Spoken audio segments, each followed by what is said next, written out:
Hi AP students, this is one of my last, if not the last video that I'm gonna make for you getting ready for the test. I'm gonna send this link to this current video to your parents so that everybody knows kind of what I want you to do for the rest of this week and next week. Our AP exam is a week from today.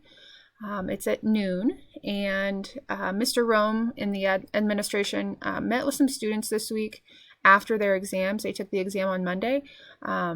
Met with them via Zoom to kind of go through some takeaways from their experience doing this online at home.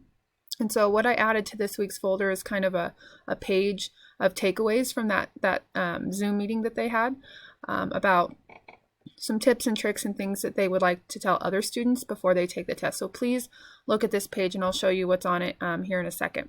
So just to remind you, I want you to do one more practice essay, and that is the one that is the first one in this week's folder, week 7 and 8 assignments. It's just one more. The sooner you get it done, the sooner I can provide you just last minute feedback and you can be ready to go for the test. If you want to do it closer to Wednesday, next Wednesday, so it's like fresh in your brain, that's fine. I'll try to get it turned around as fast as possible. Okay. I wanted you to also compare your essay to your Albright essay to the ones on AP Central, and that's again to just really look at what really good writing looks like on this rubric. So that's, I wouldn't say it's necessarily optional. Obviously, I think you're going to get the best feedback from me, but sometimes it's just good to look at other students' writing, especially when it's really good or really bad, to give yourself some confidence, okay?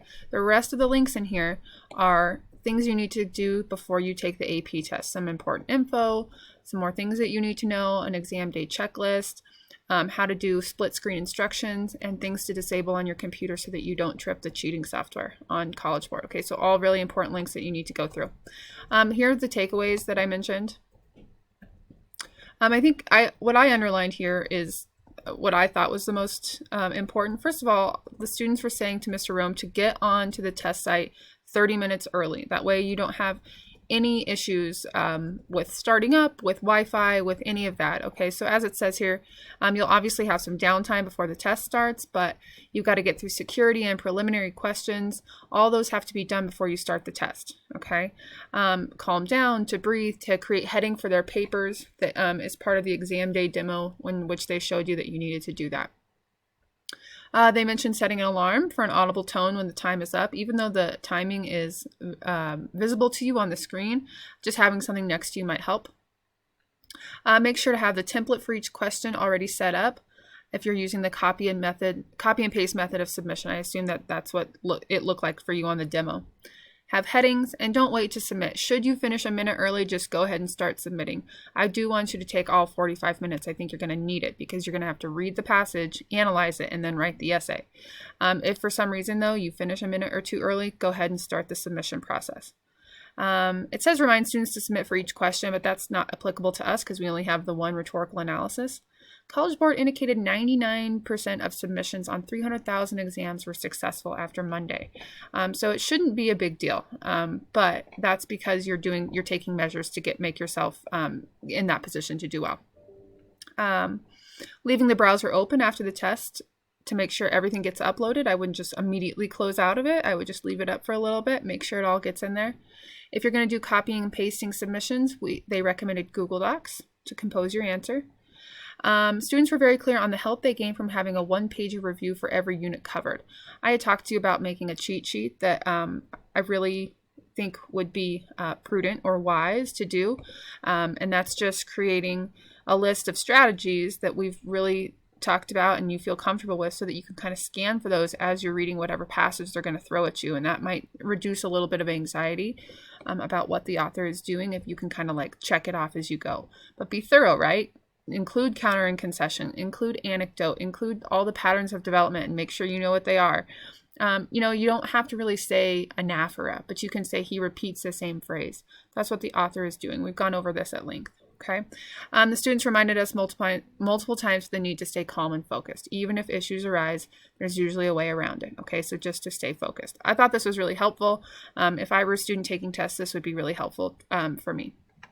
If you're having some anxiety around testing and what you need to do to get ready for that day, just from a logistics or a tech side, please email me or Mr. Rome, and we will help you troubleshoot, because we certainly don't want all this work that you've put in to go to waste, just because you didn't feel comfortable uploading or copying and pasting or whatever it is. Okay. So again, one last essay to complete. If you have time to do the comparison to it, that would be awesome. And just more points in the gradebook for you. And then all of these are to help you like know how to get to the test, what to do, and then things to disable so you don't trip college board cheating software, I think would be super important. Okay. As far as a goodbye, I'm going to have a hard time making this my last video, just because I've been so invested in trying to get you ready for this essay in the last few weeks. But thank you for those of you who have been so engaged and so willing to receive my feedback and not take it personally when I'm being kind of harsh. It's been a great opportunity for me to really, I guess, learn more about you as a writer. When I have 60 essays and I'm, working full time and I have all these babies, it's hard for me to give the kind of feedback I think I would want to, but not, since this has been our focus for all these weeks, and I have had the time at home to spend grading, it's been really rewarding to connect with some of you.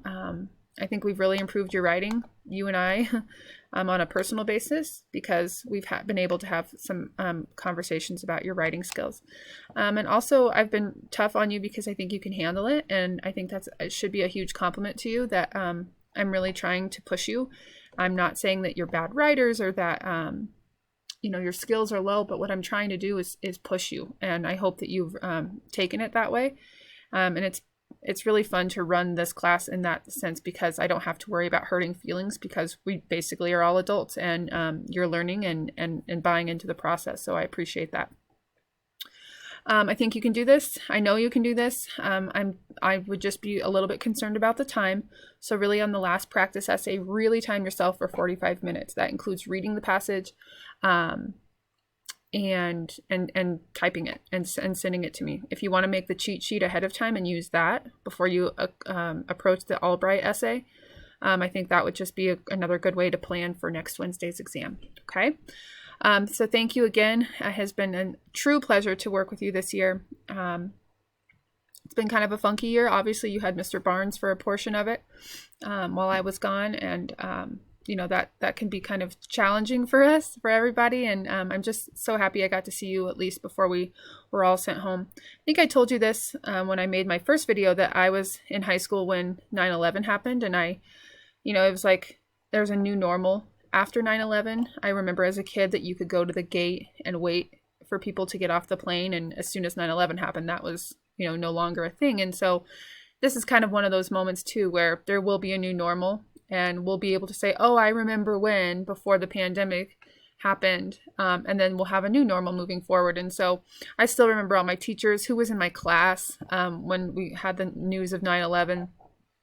And so it's moments like these, it's times like these that I want to just reinforce the importance of memory, and to write things down, and to kind of take stock of who you are and where you were when this all happened. Looking forward to your senior year. I know we'll see each other in person, hopefully in some capacity. So when we do see each other next year, please say hi. Please come find me. I'm sure I'll be in the same area of classroom, if not the same classroom. And I would just love to see you and hear about the test. And that reminds me, after 24 hours after the AP test, so on Thursday at noon, you can email me and talk to me about the test. I would love to know how it went for you, and I would love to know what the question was, because I don't even have access to that until I hear it from you. You just have to wait until the following day for it all to be legal and things like that. So I know I'll hear from you, whether I see you in person, whether I'm writing a letter of recommendation for you for college, or just saying hi next year. That would just be just wonderful for me. So thank you again, and we will be in touch.